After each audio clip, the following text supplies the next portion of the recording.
Salam satu Laras dari Laras Abadi. Semoga teman-teman semua penyuka hobi yang sama, hobi airsoft, selalu diberkati dengan kesehatan.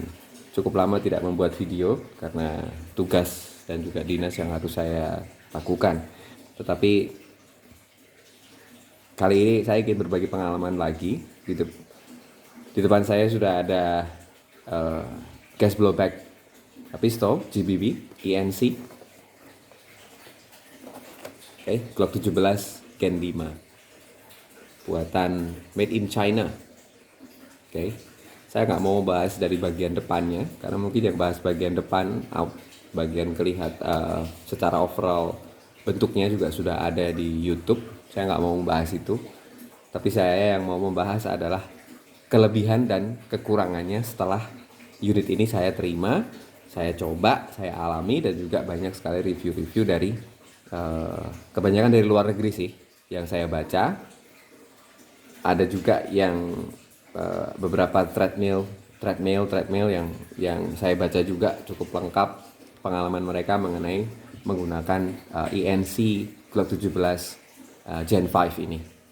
Nah, saya mau singkirkan, saya mau berbicara soal apa yang menjadi pengalaman saya. Jadi yang pertama, ini unit sudah saya coba beberapa tembakan pertama, dan menurut saya cukup lumayan dengan harga yang kompetitif ya dibandingkan merek-merek yang lain. Ini sepertinya bisa dikatakan lebih murah ya dibandingkan satu merek mungkin kayak Tokyo Marui atau mungkin Umarex yang mempunyai jenis produk yang sama. Ini jauh lebih murah. Mungkin harganya bisa disamakan dengan harga WE ya, kalau tidak salah. Kalau salah mohon di komentar. Nah, saya memutuskan untuk mengganti beberapa parts dari review-review yang saya baca. Parts yang pertama adalah saya akan mengganti outer barrel. Review dari saya yang baca banyak sekali ya, yang saya juga terima itu adalah outer barrelnya itu banyak bagian yang patah setelah beberapa ratus kali tembakan. Saya menemukan memang iya ada kerentanan di sini karena bahannya sedikit lebih tipis dibandingkan merek yang lain. Bisa kelihatan ya. Kalau dari segi cat, saya cukup yakin catnya ini setelah beberapa tembakan tetap masih menempel, cukup bagus dibandingkan merek lain yang kadang di sini bagian sini sudah mulai kelihatan lebih putih. Ini enggak. Jadi cukup lumayan tebal. Yang kedua, nozzle.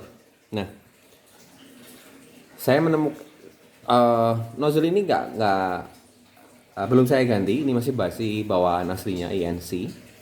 Tapi dari review yang saya dapat, banyak yang bilang nozzle-nya ini mudah patah. Entah dipatah di bagian ini yang penusuk BB-nya, pendorong BB-nya untuk masuk ke hop up. Itu ada yang patah, ada yang juga patah di bagian tengah sini. Jadi patah menjadi dua juga.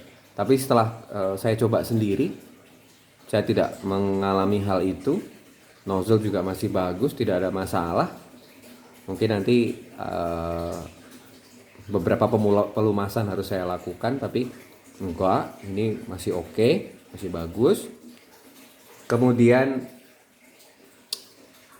yang ketiga adalah yang mereka juga kasih tahu ke saya dari treadmill juga, itu bagian pelatuk ini cukup rentan juga katanya, cukup rentan juga.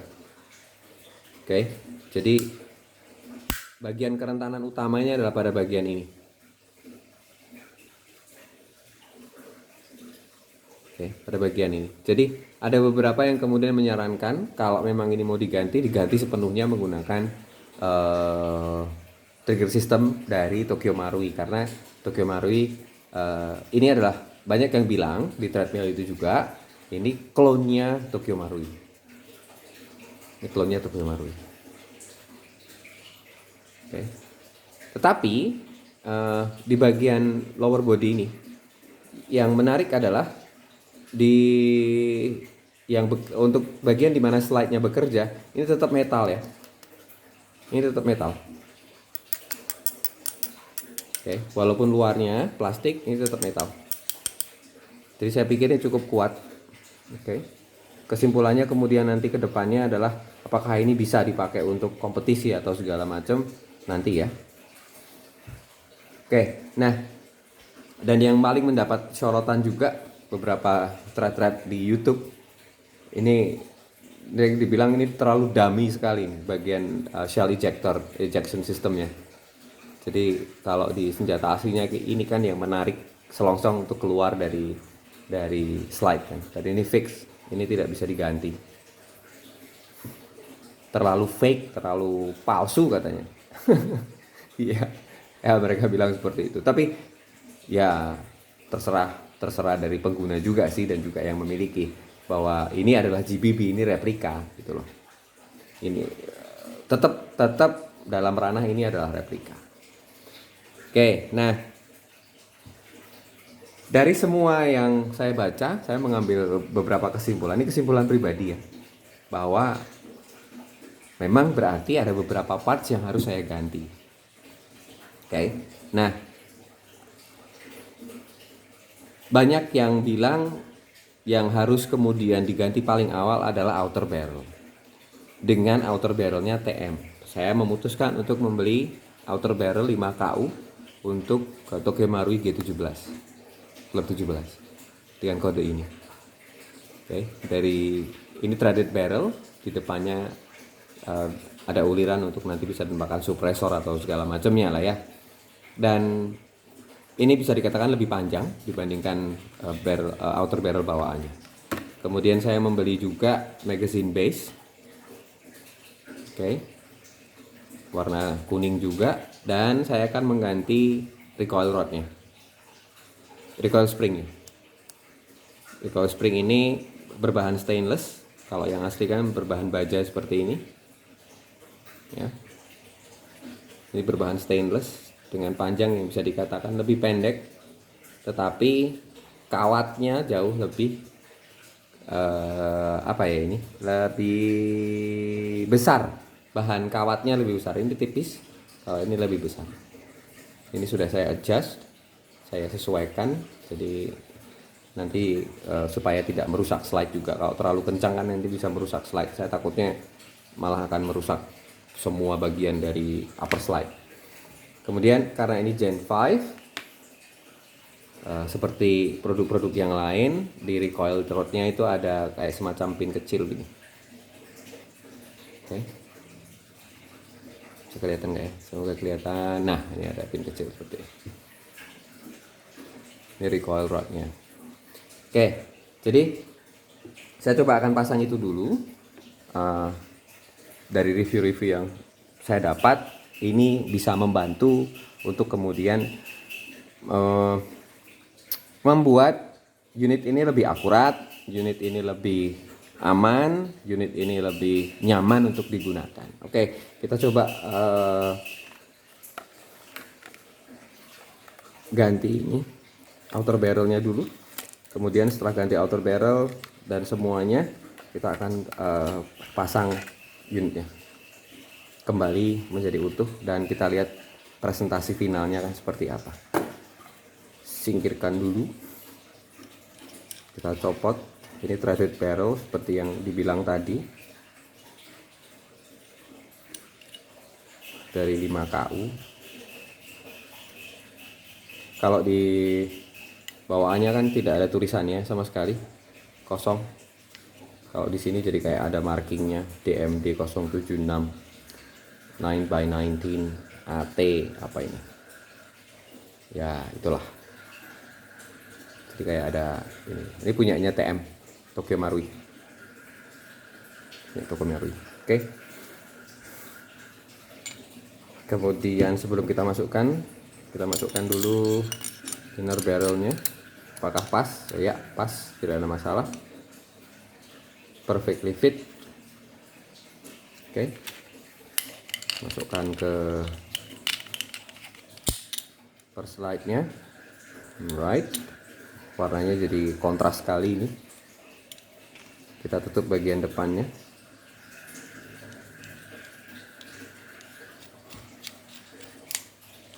Ya, cukup, nggak usah kencang-kencang. Oke, kemudian kita ganti spring recoil rodnya dengan spring dari stainless steel, berbahan stainless steel. Saya lebih, karena ini cukup menarik ya, jadi kalau saya lebih suka mencopotnya dari bagian ini. Kemudian saya masukkan kembali. Oke, baru kemudian springnya kita masukkan depan, baru bagian belakangnya saya pasang. Oke, tapi cukup saya membuat satu buah selongsong ini dari karet. Oke, ini untuk mengunci bagian belakang dari recoil rodnya. Jadi saya masukkan begini.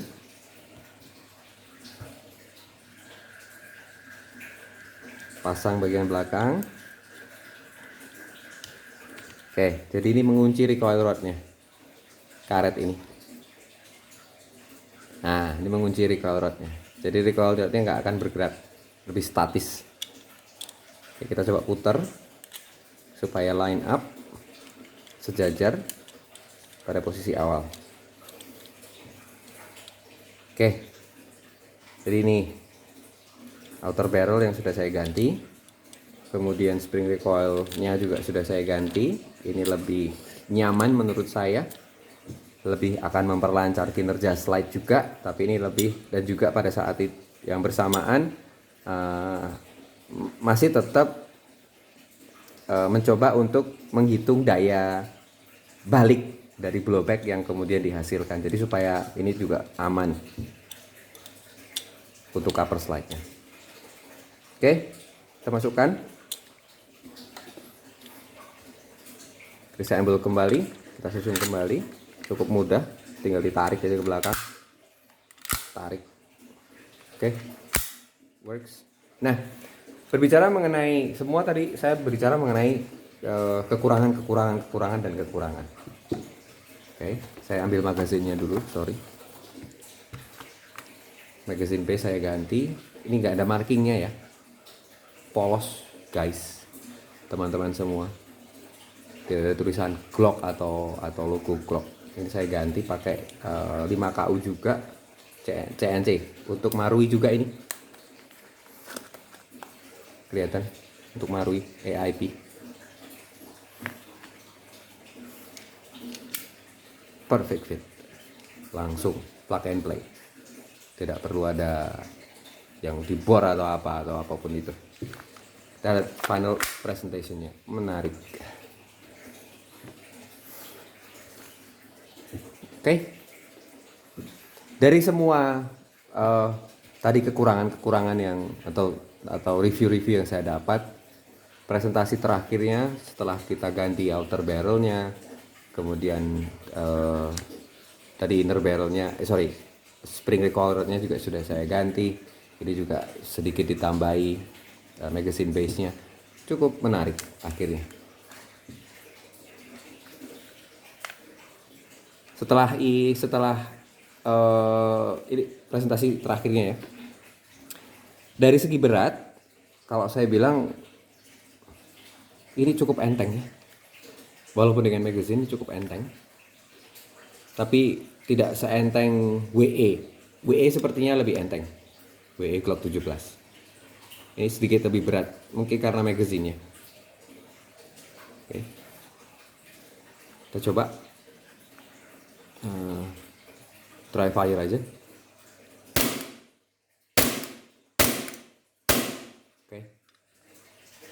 Cukup powerful juga ini tendangannya setelah diganti. Nah, kita bicara mengenai kelebihannya. 1, unit ini bisa dikatakan lebih murah dibanding merek lain di pasaran. Oke, itu jelas. Oke, ini lebih murah. Yang kedua, marking bagian lower bodinya cukup menarik. Jadi real markingnya cukup menawan sebetulnya secara menyeluruh ya. di sebagian kiri juga ada tulisan Glock 17 Gen 5 Austria 9x19, kemudian ada logo Glock pada lower body-nya. Yang ketiga, slide dari INC Glock 17 ini terkenal sangat mulus kerjanya. Bisa dilihat ya. Ini nggak saya tahan sama sekali. Jadi tidak ada yang menahan pada bagian triggernya. Tidak seperti merek mungkin Tokyo Marui atau Tokyo Marui ya sepertinya ya. Koreksi saya jika saya salah. Ada kadang nyangkut gitu. Pada setelah setengah dari slide ini bekerja dia nyangkut. Kalau ini enggak. Ini lancar sekali, teman-teman. Oke. Kemudian compatible parts-nya tadi sudah dilihat sendiri bahwa outer barrel saya pakai punya TM Tokyo Marui. Bagian bawah magazine base pakai Tokyo Marui juga. Magazine pada dua sisi ini bisa pakai punyanya WE. Oke. Tapi ada satu review yang bilang bahwa pada Tokyo Marui ini nggak bisa dipakai. Jadi magazinnya INC bisa dipakai di Tokyo Marui, tetapi magazinnya Tokyo Marui tidak bisa dipakai di unit INC. Nah, kalau ada pengalaman dari teman-teman, ini yang Gen 5 ya, Gen 5 ya. Pengalaman dari teman-teman bisa menjawab pertanyaan itu, taruh di komentar. Oke, karena saya nggak punya magazinnya Tokyo Marui. Tapi dari semuanya yang saya baca, review-review juga dari YouTube, bahwa sekali lagi magazinnya INC bisa dipakai untuk di Tokyo Marui Gen 5 Glock 17, tapi magazinnya Tokyo Marui tidak bisa bekerja, walaupun masuk, tapi tidak bisa bekerja secara sempurna pada unit INC Glock 17 Gen 5 ini. Oke. Nah, compatibility dengan parts itu sekali lagi bisa dengan WE ataupun Tokyo Marui. Itu yang paling banyak dipakai jika memang beberapa parts perlu di-upgrade ataupun perlu diganti. Itu saja dari saya. Kalau ada penyebutan kata yang salah, mohon dimaklumi. Video-video Laras Abadi tanpa editing, video-video Laras Abadi tanpa cutting atau apapun itu, real, ini berbagi pengalaman saja. Oke, sekali lagi ini adalah airsoft. Airsoft adalah replika sesuai peraturan. Airsoft tidak dipergunakan untuk kebutuhan yang lain selain tembak reaksi, untuk ranah rekreasi, dan bisa juga untuk koleksi yang bisa dipajang di rumah, oke. Tapi tidak untuk kegiatan lain yang selain saya sebutkan tadi. Berbijaklah menggunakan airsoft gun. Salam satu Laras dari Laras Abadi.